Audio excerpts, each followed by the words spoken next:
Over thinking. Over thinking वो आदत है जो दिमाग को खाती है, लेकिन फिटनेस उसी एनर्जी को कहीं और लगाती है। दिमाग को थोड़ा रेस्ट दो। अगर एक ही थॉट दिमाग में 100 बार आ रहा है तो उससे बेटर है कि आप उस 100 बार को अपनी फिटनेस पे लगाओ, थोड़ा वजन उठाओ। एनर्जी वही है, बस सोचने का तरीका बदल गया है और जगह बदल गई है। अब है एक्शन। एक्शन से होगी एंजाइटी कम। अगर आप एक ही थॉट को बार बार सोच रहे हैं तो जितना सोचोगे आप उतना डरोगे। तो बेटर यही है कि आप उस जगह को छोड़ें, उठें, थोड़ा वॉक करें, आपको बेटर फील होगा। कंट्रोल अपने हाथ में लें।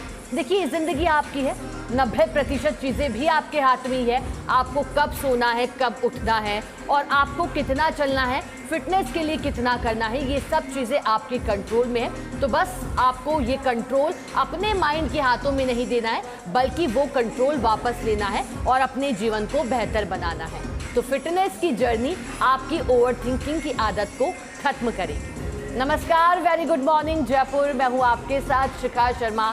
स्वागत करती हूँ आप सभी का हमारे इस खास बुलेटिन सेहत और खबर है साथ साथ है में। फिलहाल हम मौजूद हैं राजा पार्क स्थित मसल फिटनेस जिम में। बात करेंगे फिटनेस को लेकर के। बताते हैं सबसे पहले आपको बड़ी हैपनिंग्स। हमें आपकी सेहत की बड़ी चिंता रहती है, लेकिन आपके लिए ये जानना भी ज़रूरी है कि क्या चल रहा है देश और दुनिया में, किस तरह के आज के कार्यक्रम रहेंगे और मौसम किस तरह का होने वाला है। और कूटनीतिक दृष्टि से भी दौरे के मायने प्रधानमंत्री नरेंद्र मोदी की क्या है। चलिए सबसे पहले शुरुआत करते हैं आज के दिन की मुख्यमंत्री भजनलाल शर्मा उनके दिल्ली दौरे को लेकर के। तो जोधपुर हाउस में मुख्यमंत्री भजनलाल शर्मा कल नितिन गडकरी से मुलाकात की। कल सहकारिता मंत्रालय का 5वां स्थापना दिवस समारोह में शिरकत की। तो मुख्यमंत्री भजनलाल शर्मा दिल्ली दौरे पर हैं। कल तस्वीरें भी हमने आप तक पहुंचाई थी आयोजन को लेकर, जो सहकारिता मंत्रालय के स्थापना दिवस के 5वें वर्ष को लेकर कार्यक्रम था। केंद्रीय गृह मंत्री अमित शाह की मौजूदगी रही थी, मुख्यमंत्री की मौजूदगी रही थी। तो वही मुख्यमंत्री ने केंद्रीय मंत्री नितिन गडकरी से भी मुलाकात की थी और सहकारिता मंत्रालय का 5वां स्थापना दिवस समारोह में शिरकत मुख्यमंत्री भजनलाल शर्मा ने की थी। तो जोधपुर हाउस में मुख्यमंत्री भजनलाल शर्मा है और दिल्ली दौरा मुख्यमंत्री का सदैव खास रहा है, सदैव महत्वपूर्ण रहा है। सहकारिता मंत्रालय के 5वें स्थापना दिवस समारोह में मुख्यमंत्री ने शिरकत की। चलिए आगे बढ़ते हैं, अगली खबर की बात करते हैं, जो कि प्रधानमंत्री नरेंद्र मोदी और उनके इंडोनेशिया दौरे से जुड़ी हुई है। क्योंकि प्रधानमंत्री नरेंद्र मोदी के 3 देशों की यात्रा की शुरुआत हो चुकी है। पहला चरण इंडोनेशिया का है। तो प्रधानमंत्री नरेंद्र मोदी का इंडोनेशिया दौरा, पीएम मोदी की इंडोनेशिया के राष्ट्रपति के साथ द्विपक्षीय वार्ता आज होगी। रक्षा, व्यापार और ऊर्जा संबंधों को बढ़ाएंगे भारत और इंडोनेशिया। राष्ट्रपति प्रबोवो सुबियांतो के साथ वार्ता होगी। इसमें ब्रह्मोस मिसाइल खरीद से जुड़े प्रस्ताव पर भी महत्वपूर्ण प्रगति की संभावना है। इसके अलावा स्वास्थ्य हो, कृषि हो, विज्ञान हो, अंतरिक्ष हो, शिक्षा हो, विनिर्माण हो, खनिज जैसे क्षेत्रों में कई द्विपक्षीय समझौते पर हस्ताक्षर किए जा सकते हैं। तो प्रधानमंत्री नरेंद्र मोदी और उनका इंडोनेशिया पहुंचना देखिए इसलिए खास है क्योंकि प्रधानमंत्री नरेंद्र मोदी जब इंडोनेशिया कल पहुंचे थे तो उनका स्वागत किया गया था। खुद पहुंचे थे, जो सुबियांतो है वो खुद पहुंचे थे और आज नजरें हैं उनकी द्विपक्षीय वार्ता अर्थात बाइलेटरल टॉक पर सभी की निगाहें टेकी हैं, क्योंकि ये रक्षा को लेकर, व्यापार को लेकर के महत्वपूर्ण वार्ता होगी। दोनों देशों के ऊर्जा संबंधों को भी बढ़ाएगा भारत और इंडोनेशिया। राष्ट्रपति प्रबोवो सुबियांतो के साथ वार्ता होगी। इसमें ब्रह्मोस मिसाइल खरीद से जुड़े प्रस्ताव पर भी महत्वपूर्ण प्रगति की संभावना है। इसके अलावा जो स्वास्थ्य है, कृषि है, विज्ञान है, अंतरिक्ष है, शिक्षा है, विनिर्माण है, खनिज जैसे क्षेत्रों में कई द्विपक्षीय समझौते पर हस्ताक्षर किए जा सकते हैं। तो भारत के जो संबंध है इंडोनेशिया के साथ वो और प्रगाढ़ होंगे प्रधानमंत्री की इस यात्रा के साथ। आज द्विपक्षीय वार्ता की बात, प्रधानमंत्री नरेंद्र मोदी का इंडोनेशिया दौरा, देखिए राष्ट्रपति के साथ द्विपक्षीय वार्ता आज है। रक्षा, व्यापार और ऊर्जा संबंधों को बढ़ावा देंगे। राष्ट्रपति प्रबोवो सुबियांतो के साथ वार्ता होगी। इसमें ब्रह्मोस मिसाइल खरीद से जुड़े प्रस्ताव पर भी प्रगति की संभावना है। इसके अलावा जो स्वास्थ्य है, कृषि है, विज्ञान है, अंतरिक्ष है, शिक्षा है, विनिर्माण, खनिज जैसे क्षेत्रों में द्विपक्षीय समझौते पर हस्ताक्षर किए जाएंगे। चलिए आगे बढ़ते हैं, अगली खबर की बात करते हैं। ये खबर फुटबॉल प्रेमियों के लिए है। क्या है पूरी खबर, चलिए जानते हैं। आखिरी मिनट में टूटा रोनाल्डो का सपना, पुर्तगाल फीफा विश्व कप से बाहर हो गई। और इस खबर के साथ ही जो रोनाल्डो के फैंस हैं दुनिया भर में असंख्य, उनमें निराशा छा गई है, क्योंकि पुर्तगाल का सपना टूट गया है। फीफा विश्व कप, वर्ल्ड कप से बाहर हो गई है पुर्तगाल। आखिरी मिनट में रोनाल्डो का सपना टूटा है। राउंड ऑफ 16 मुकाबले में स्पेन ने 1-0 से हराया है पुर्तगाल को। इंजरी टाइम में स्पेन के मिकेल मेरिनो ने एकमात्र गोल किया। इस जीत के साथ स्पेन ने क्वार्टर फाइनल में जगह बना ली, जबकि क्रिस्टियानो रोनाल्डो की पुर्तगाल का टूर्नामेंट में सफर यहीं खत्म हो गया है। रोनाल्डो का ये आखिरी फीफा विश्व कप था, ये भी आपको बता दें, और उम्मीद हर किसी को यही थी कि जब उनका ये आखिरी फीफा विश्व कप है तो क्या फीफा विश्व कप पुर्तगाल की टीम अपने नाम करती है, क्या कुछ और गोल रोनाल्डो के नाम जुड़ जाते हैं, क्योंकि दिग्गज खिलाड़ी इस दुनिया का माना जाता है रोनाल्डो। और ऐसे में अपने विश्व कप करियर में 27 मैचों में 11 गोल किए उन्होंने, और लेकिन कल जो सपना है वो टूट गया। आखिरी मिनट में रोनाल्डो का सपना टूटा। जो पुर्तगाल है वो फीफा वर्ल्ड कप से बाहर हुई। राउंड ऑफ 16 मुकाबले में स्पेन ने 1-0 से हराया पुर्तगाल को। इंजरी टाइम में स्पेन के मिकेल मेरिनो ने एकमात्र गोल किया। इस जीत के साथ स्पेन ने क्वार्टर फाइनल में जगह बना ली। जबकि बात करते हैं हम क्रिस्टियानो रोनाल्डो की, तो पुर्तगाल का टूर्नामेंट में सफ़र समाप्त हो गया है। रोनाल्डो का ये आखिरी फीफा विश्व कप था, इसलिए जो उनके फैंस हैं वो ज़्यादा चाहते थे कि ये टीम अंत तक जाए और विश्व कप जीते, लेकिन ऐसा नहीं हो पाया, सपना टूट गया फैंस का। उनके अपने विश्व कप करियर में 27 मैचों में उन्होंने 11 गोल किए हैं, तो कई रिकॉर्ड यूँ तो उनके नाम है, लेकिन अगर हम बात जब विश्व कप की करते हैं तो ऐसे में उन्होंने 27 मैचों में 11 गोल करे हैं और कई रिकॉर्ड अपने नाम की हैं। चलिए आगे बढ़ते हैं, ये तो थी बड़ी खबरों की बात। अब हम सीधे बात करेंगे फर्स्ट इंडिया समूह के द्वारा प्रकाशित अखबार की खबरों की। पहले बात करेंगे डेली इंग्लिश न्यूज़पेपर की खबर की, फिर बात करेंगे दैनिक हिंदी अखबार सच बेदड़ की खबर की। शुरुआत करते हैं डेली इंग्लिश न्यूज़पेपर के साथ। पहली प्रकाशित खबर क्या कहती है? Modi boost India's act east policy. Prime Minister Narendra Modi on Monday arrived in Indonesia on the first leg of his three-nation tour aimed at further strengthening India's Act East policy, Mahasagar vision and its commitment to a free, open and inclusive Indo-Pacific। तो प्रधानमंत्री नरेंद्र मोदी जो 3 देशों की यात्रा है, इसकी शुरुआत पहले चरण की शुरुआत हो चुकी है, इंडोनेशिया से ये हुई है।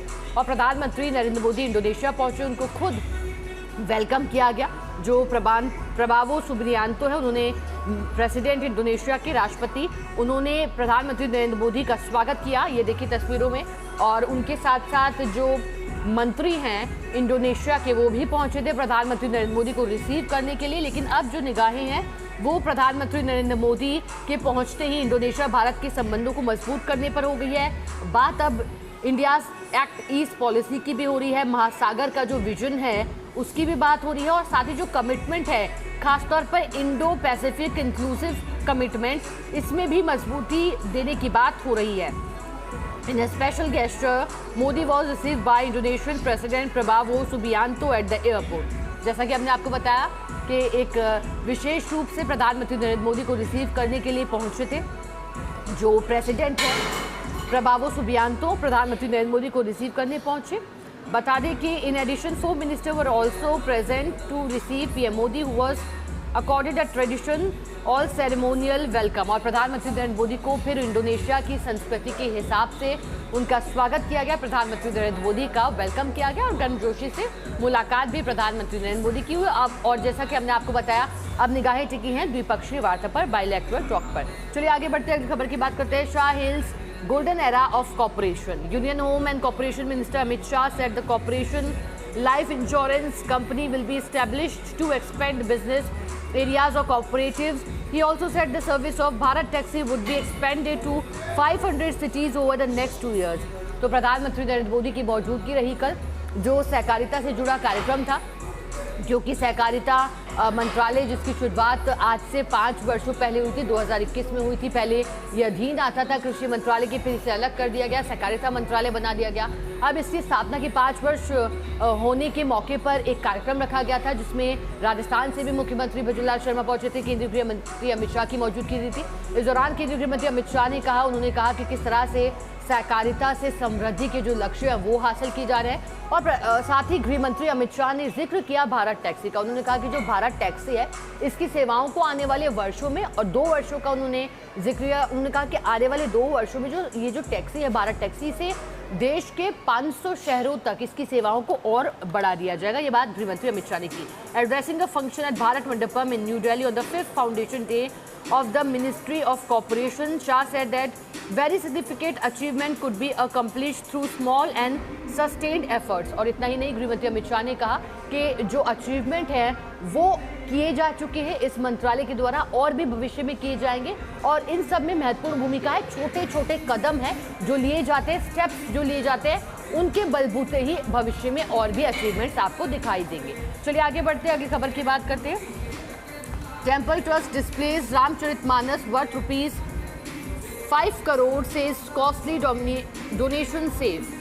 Shri Ram Janmabhoomi Teerth Kshetra trust Treasurer Swami Govind Dev Giriji Maharaj on Monday addressed the recent development concerning the trust, confirming the acceptance of resignation from high-ranking officials and providing an update on the ongoing SIT investigation into alleged theft. तो श्री राम जन्मभूमि तीर्थ क्षेत्र के जो स्वामी गोविंद देव गिरी महाराज हैं, उन्होंने address किया Monday को, कल सोमवार के दिन, और उन्होंने बात की राम जन्मभूमि और कथित चोरी के मामले को लेकर। उन्होंने बताया कि हाँ, एक्शन हुआ है, गिरफ्तारियां कुछ अधिकारियों की हुई है जो उच्च पदों पर है।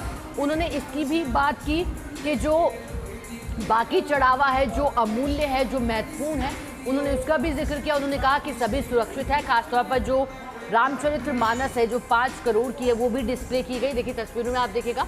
और कहा गया कि जो कॉस्टली डोनेशन है और भी जो दान किया गया है कॉस्टली, वो सेफ है, उन्होंने बताया। उन्होंने SIT का भी जिक्र किया और उन्होंने कहा कि जो SIT की जांच है, माना जा रहा है कि वो 22 जुलाई तक, इसी महीने 22 जुलाई तक अंतिम रिपोर्ट पेश कर देगी और सभी को इसका इंतजार है। तो उन्होंने सभी मुद्दों को लेकर के बातचीत की। Giri said the trust expects the SIT to submit its final report by July 22, after which additional trustees will be appointed. और उन्होंने कहा कि माना जा रहा है कि 22 जुलाई तक रिपोर्ट आ जाएगी और फिर उसके बाद जो और भी लोग हैं उनकी जो नियुक्तियां हैं वो इसके बाद की जाएगी। चलिए आगे बढ़ते हैं। After LS dominance is Rajya Sabha soon to be PM Modi's next citadel. The BJP-led NDA is poised to move significantly closer to a 2/3 majority in Rajya Sabha following the announcement of elections to third appear House seat from West Bengal, development being seen as politically significant for the ruling coalition. The BJP-led NDA is poised to move significantly. देखिए, अब LS Lok Sabha में नेतृत्व के बाद, dominance के बाद माना जा रहा है कि राज्यसभा में भी अब जो मजबूती है उसकी बात हो रही है NDA की और भारतीय जनता पार्टी के नेतृत्व वाले NDA की। दरअसल पश्चिम बंगाल राज्यसभा चुनाव के लिए 3 सीटों पर उपचुनाव की तारीखों के ऐलान के साथ ही, घोषणा के साथ ही, अब माना जा रहा है कि जो भारतीय जनता पार्टी है राज्यसभा में जो पकड़ है वो NDA की मजबूत हो रही है। संख्या के लिहाज से भी बात करी, बता दें कि पॉलिटिकली सिग्निफिकेंट इसे बताया जा रहा है और कहा जा रहा है कि जो राजनीतिक दृष्टि से है वो महत्वपूर्ण। According to the current position, BJP strength in Rajya Sabha could rise to 117 seats after the by election. और माना जा रहा है कि जो ये उपचुनाव है पश्चिम बंगाल में राज्यसभा सीटों के लिए, उसके बाद भारतीय जनता पार्टी के सीटों की संख्या राज्यसभा में 117 हो जाएगी और लोकसभा के डोमिनेंस के बाद अब राज्यसभा में भी NDA के डोमिनेंस की बात होने लगी है। चलिए आगे बढ़ते हैं। ये तो थी डेली इंग्लिश न्यूज़पेपर में प्रकाशित खबर। अब हम बात करेंगे सच बेधड़क में प्रकाशित खबर की। पहली प्रकाशित खबर क्या है, चलिए आइए जानते हैं। तो गंभीर अपराधों में 4.65% की कमी, पेपर लीक पर रोक लगी है। शर्मा, राजस्थान पुलिस अब केवल अपराधियों की गिरफ्तारी तक सीमित नहीं रहेगी बल्कि संगठित अपराध और ड्रग माफिया की आर्थिक ताकत खत्म करने की रणनीति पर भी काम करेगी। प्रदेश भर में बड़े तस्करों और गैंगस्टर्स की अवैध संपत्तियों की सूची तैयार की जा रही है। अपराध से अर्जित संपत्तियों को कुर्क कर जब्त किया जाएगा, आर्थिक रूप से अपराधियों को कमजोर किया जाएगा, ये कहा है DGP राजीव शर्मा ने सोमवार को आयोजित पुलिस अकादमी में प्रेस कॉन्फ्रेंस के दौरान। उन्होंने कहा कि 6 माह की पुलिस उपलब्धियों का रिपोर्ट कार्ड प्रस्तुत किया उन्होंने और बताया कि आगे की तैयारी क्या है। कानून व्यवस्था बनाए रखने के लिए खासतौर पर रिपोर्ट कार्ड भी पेश किया गया और भविष्य की रणनीति पर भी बात की है DGP राजीव शर्मा ने, और बताया कि अब सिर्फ गिरफ्तारी तक बात नहीं है बल्कि उनकी आर्थिक ताकत को भी खत्म किया जाएगा, यानी कि उनको चारों खाने चित की बात हो रही है। चलिए आगे बढ़ते हैं, अगली खबर की बात करते हैं। जयपुर में जमीन मकान खरीदना महंगा होगा।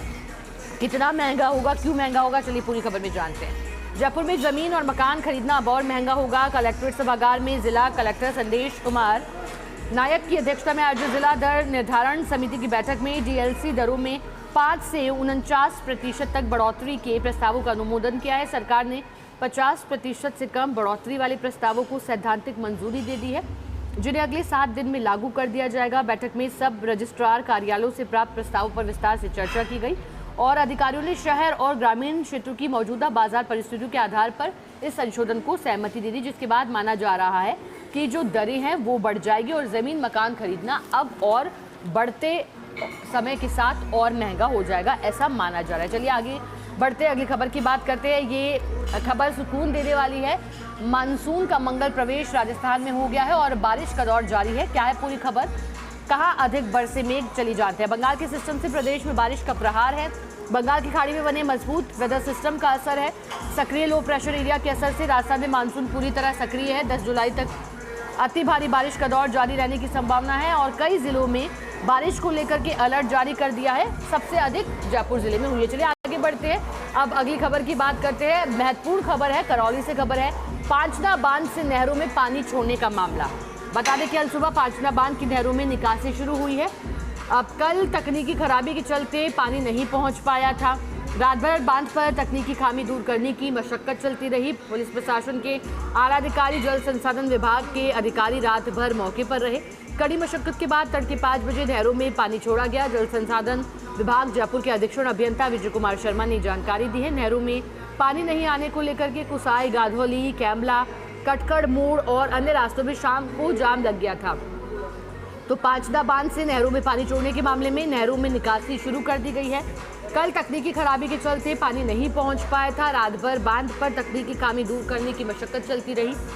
पुलिस प्रशासन के आला अधिकारी रहे, जल संसाधन विभाग के अधिकारी भी रात भर मौके पर रहे। उन्होंने कड़ी मशक्कत की और फिर तड़के 5 बजे नहरों में पानी छोड़ा गया था। जल संसाधन विभाग जयपुर के अधीक्षण अभियंता विजय कुमार शर्मा ने इसकी जानकारी दी। नहरों में पानी नहीं आने को लेकर कुसाई, गाधौली, कैमला, कटकड़ मोड़ और अन्य रास्तों में शाम को जाम लगा दिया गया था। तो पांचना बांध से जुड़ी खबर है। कल भी हमने इस खबर को लेकर आपको जानकारी दी थी, आज आपको अपडेट भी बता देते हैं। दरअसल देखिए, अब पांचना बांध से नहरों में पानी छोड़ने का जो मामला है उसमें राहत भरी बात यह है कि अब शुरू कर दिया गया है। कड़ी मशक्कत करनी पड़ी थी क्योंकि कल कुछ परेशानियों के चलते रोका गया था। चलिए हमारे सहयोगी मनोज हमारे साथ जुड़ गए हैं, उनका करेंगे। मनोज, पांचना बांध से नहरों में निकासी शुरू हो गई है। तकनीकी खराबी के चलते ये नहीं हो पाया था, कैसे ठीक किया गया, कितना समय लगा और अब आगे के लिए क्या तैयारी है? शिखा, मैं बताना चाहूंगा, कल पांचना से कमांड क्षेत्र और लिफ्ट के जरिए और लिफ्ट का भूमि पूजन हुआ था। कमांड क्षेत्र में पानी छोड़ा गया था, साथ ही गंभीर नदी क्षेत्र में पानी छोड़ा गया था। लेकिन जो नहरों का गेट है उसमें तकनीकी खामी आ गई थी, जिसके कारण पानी नहीं निकल पाया। इसको देखकर पुलिस प्रशासन, विभागीय अधिकारियों के हाथ पांव फूल गए। वहीं कमांड क्षेत्र के किसानों में भी आक्रोश फैल गया और उन्होंने जगह जगह जाम लगा दिया पानी नहीं पहुंचने के कारण। रात भर पुलिस प्रशासन के आला अधिकारी, कलेक्टर, एसपी, आईजी, संभागीय आयुक्त मौके पर जमे रहे। जल संसाधन विभाग के अधिकारियों को बुलाया गया, एसडीआरएफ की टीम भी मौके पर रही और रात भर तकनीकी खामी जो है उसको दूर करने की मशक्कत चलती रही। और सुबह 5 बजे जो विभाग के जयपुर अधीक्षण अभियंता हैं विजय कुमार शर्मा, उन्होंने बताया कि तकनीकी खामी दूर कर दी गई है और इसके बाद में नहरों में पानी की निकासी शुरू हो गई है। तो एक तरह से कहा जा सकता है, राहत भरी खबर है कि कल जो रोड़ा आया था वह रोड़ा हट गया है और नहरों में पानी जाने लगा है।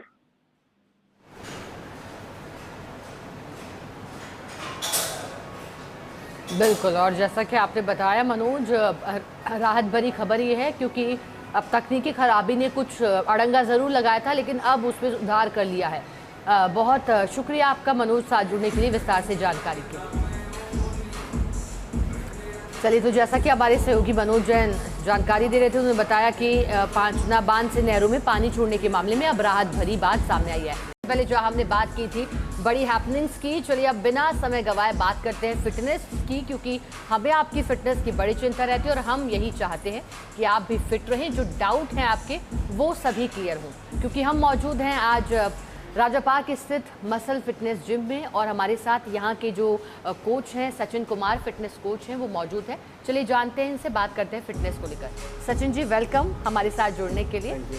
हम फिटनेस को लेकर के बात करते हैं सचिन जी, लेकिन आपसे जानना चाहेंगे, बीइंग अ कोच, आपको कितना समय हो गया फिटनेस के लिए काम करते करते और आपने क्या सीखा इस जर्नी में क्या सिखाया लोगों को फिटनेस के लिए? मुझे इस फील्ड में ऑलमोस्ट 12 साल कंप्लीट हो चुके हैं और मोस्ट ऑफ मैंने चीज़ें ये सीखी है कि आज का जो लाइफस्टाइल चल रहा है उसमें अपने आप को फिट रखने के लिए, अपने हर कार्य क्षेत्र में अपने आप को आगे बढ़ाने के लिए आपको फिटनेस जर्नी में बहुत ज़्यादा आगे आना पड़ेगा। और जिसके अंदर आप अपनी डाइट से रिलेटेड लाइफस्टाइल को सुधारेंगे, अपने डेली जो भी आपका काम कर रहे हैं आप उसको इम्प्रूव करने के लिए आपको फिटनेस लाइन में आपको आगे आना पड़ेगा। अब अगर बात करें फिटनेस की, आपने बताया क्यों ज़रूरी है। अब सचिन जी, ये भी कहा जाता है कि बॉडी जो होती है वो 70% तो किचन में बनती है और 30% जिम में बनती है, तो आप दोनों का संतुलन कैसे बैठाते हैं? मैम, उसके लिए सबसे पहली चीज़ तो हमें हमारा माइंड फोकस करना पड़ता है डाइट के ऊपर।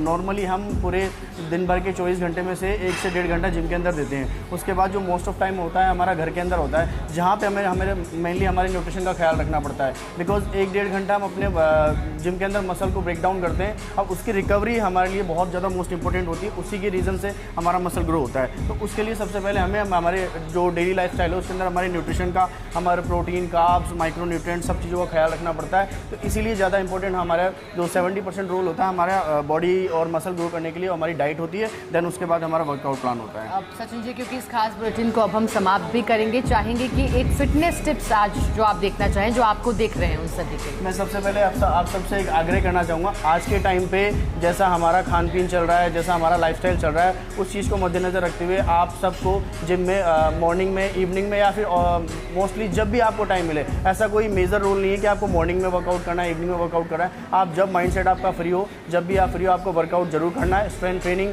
एंड्योरेंस ट्रेनिंग, अपना वर्कआउट आपको ज़रूर करना है।